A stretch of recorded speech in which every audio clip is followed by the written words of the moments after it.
Today, we are going to talk about electricity and if you can use it to grow bigger vegetables and flowers.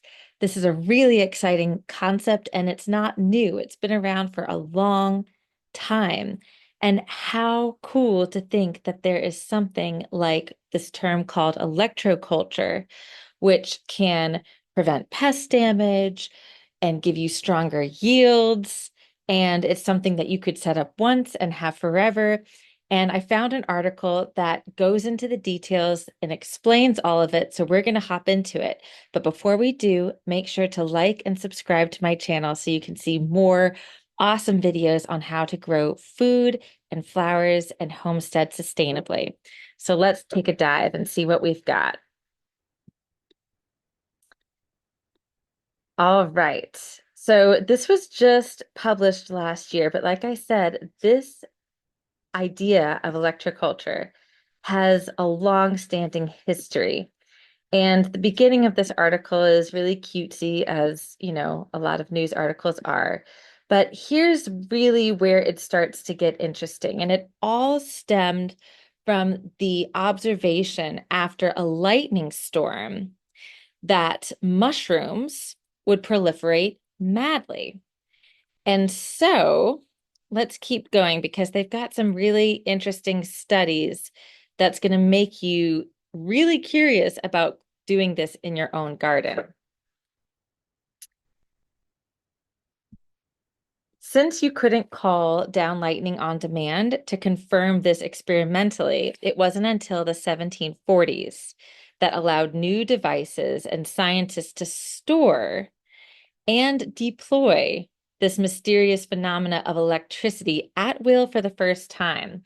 One of those scientists was named Pierre Berthelon de Saint-Lazare, a French physicist and philosopher who experimented widely on the mysteries of electricity. And he had an experiment using plants and electricity. So, alongside brighter blossoms, flowers were alleged to bloom earlier after electrification, and electrifying fruit reportedly hastened the ripeness of their smell and taste. The main focus, of course, of his device that he had invented was instead of zapping individual fruits and vegetables one by one, the contraption could infuse electricity into an entire garden plot. So this is the very beginning birth of electroculture. It electrified the very soil and air that nurtured the growing plants, as if it was an electrical manure. So he rigged up this system and called it this electrovegetometer. He reported that it increased the growth of plants beneath its arc, accelerating its germination, the growth and production of leaves, flowers, fruits, and their multiplication. He also said that it dispatched insect pests, and his contemporaries and future studies showed that there were many uses for electricity in the garden, including not needing to irrigate with water as much as possible. So this conversation kept going, but then it kind of waned off. Like people were lost interest in it. And there were a few more scientists to continue running small experiments in the 1830s, demonstrating that plants are excellent conductors and implying that electricity was a fundamental aspect of their biology. And I'd like to stop here because essentially we are all electrical. Everything that is alive is electrical. We all have frequencies. And so it certainly makes perfect sense that there is a way to cultivate and harness energy and manipulate it somehow. And I think it's also really important to say here that, which they haven't said, that there is an electrical reaction after a lightning storm. And of course, this is what we all started out with in the very beginning, but this article doesn't really tap into this information as much. They mentioned that in Japan, it was old folklore that lightning storms would increase the productivity of mushrooms, but they didn't explain why. And this is actually a very real scientific, there's an explanation to why this is happening. And that's because every time there is lightning, there is what is called a cation exchange. And that is literally this transfer of ions. We're all electrical beings, right? Including plants, the perfect conductor. And you'll notice that after a lightning storm, the grass is greener, plants are greener, everything perks up because it is literally the lightning that is electrifying our plants. So the foundation of all of this is solid.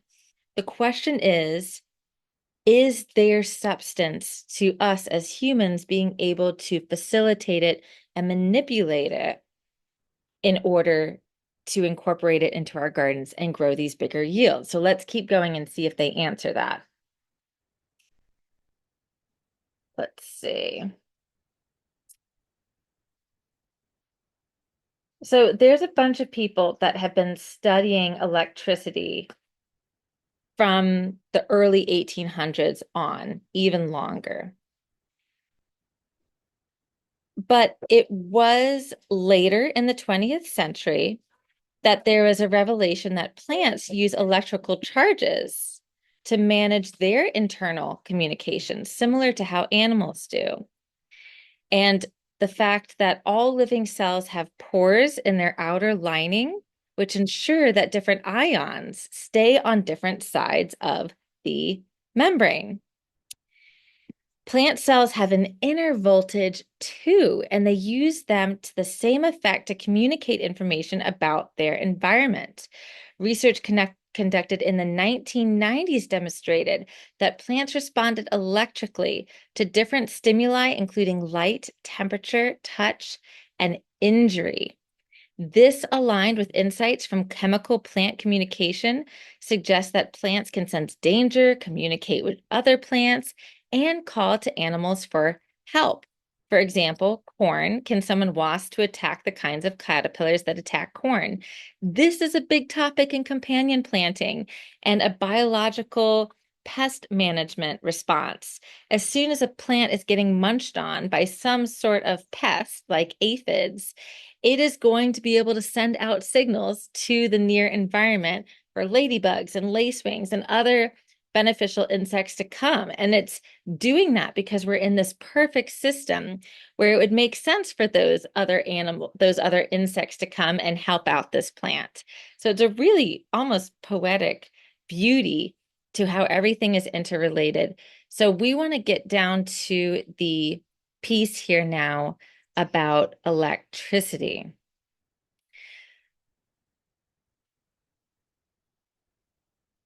And unfortunately, this article kind of leaves it a mystery. It gives you this history, but it doesn't really go any further. So what do you take from this? Well, if you search the term electroculture, and maybe you've heard of this already, there's been a big wave of interest in this idea of cultivating energy. And if you go to Etsy and search electroculture, just like this, you'll see that there is even a great marketing industry here where people are making all kinds of fancy electroculture stakes and different sort of pieces to add to the garden, because it's the idea that copper was the main conductor to move electricity from the atmosphere to the soil and create stronger root systems, bigger plants, bigger yields. And so, I mean, some of these things are really cute and they're also really expensive, but it just goes to show you how much copper is being used now in the gardening industry for this whole idea of electroculture. Even copper tools, which I have to admit, I've ordered some. Actually, I think I've gotten these before. I'm going to show you what I got, and I'm going to tell you how electroculture has worked for me But make sure that you've liked and subscribed to this video and my channel in order to get more really cool gardening information. So this is what I got. I wanted to give it a try. I also bought just like some basic copper electrical wire from the hardware store because you can wrap that around bamboo sticks and twigs or whatever you want. You could even wrap it around poles. In fact, wouldn't you be surprised to know that copper is actually also a great deterrent for slugs and snails? And I used to use copper in this way way before the whole electroculture movement like sprung up. And what I did was using raised beds is I would take copper tape, which is typically used to cover electrical wires, and I'd cover the top of my raised beds with that copper tape. And I can't tell you how awesome it was to watch a snail try to move over that. Like they'd stretch out their bodies out of their shell in order to stretch over the copper. Why? Because the mucous membranes and the slime that they generate when they move would interact negatively with the copper and it would hurt them. So they would reach out over the copper and then fall off. So, when I first heard about electroculture, I thought, oh, this makes great sense. Look, it's already worked for me with snail and slug control. So let's give it a try. And this is what I bought was these copper mushrooms because I totally fell into this like I want it to look cute thing. Why not? Look at these great copper mushrooms. And here's the reality of if they worked or not. The fact of the matter is copper is not made copper is not made like it used to be. How do we know something is truly just copper and not another metal that could be interfering with our conductivity? If you have any other type of metal, like iron or stainless steel or cattle panels, you could be doing the opposite, technically, in terms of conducting electricity. And so, what is the copper going to do then? It's a big unknown. We know that materials these days are not made like they're used to.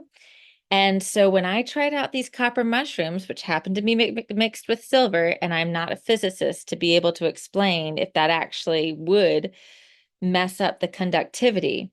But all I can say is I had two potato beds right next to each other, received the same amount of sunlight, same potato seed, and I had one bed with these copper mushrooms and one bed without. And did it work? I'm sorry to say that I didn't see a difference. It's not to say that I don't believe in electroculture. It makes perfect sense on a scientific level. But is it worth depending on? Probably not. There's many other permaculture methods that you want to instill: manual pest control, a balanced ecosystem of good bugs and bad bugs, crop rotation, building up soil health, and things of that nature that are going to give you much more security of a healthy, striving garden. So if you're interested, make sure to subscribe to my channel and follow for more permaculture tips in order to grow the most abundant food organically with as little maintenance as possible. Happy gardening, y'all.